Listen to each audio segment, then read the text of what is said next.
Hi guys, good morning. Share ko sa inyo mga idol kung paano gumawa ng tomato omelette. So ito yung ingredients natin mga idol. 1 tomato, half of onion, 2 egg, salt and pepper, and cheese. So tingnan natin idol kung paano ito gagawin natin at para may share ko sa inyo. So gayatin lang natin mga idol itong whole tomato into cubes, small size, like this.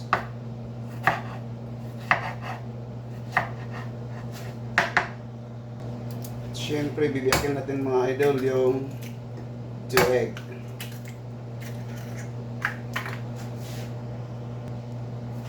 Salt, pepper.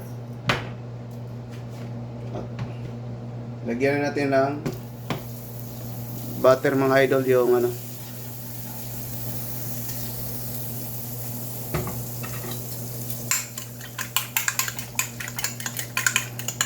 So i-mix natin yung tomato and onions into 2 egg, then put in the pan like that.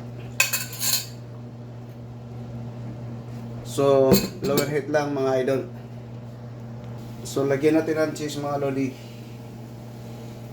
Ayan, maraming cheese.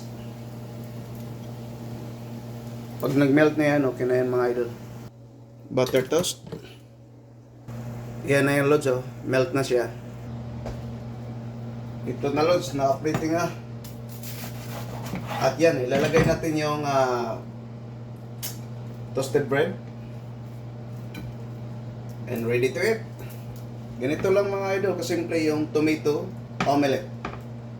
So sana magustuhan nyo ito at try nyo ito sa bahay nyo. At siguradong magustuhan nyo ito.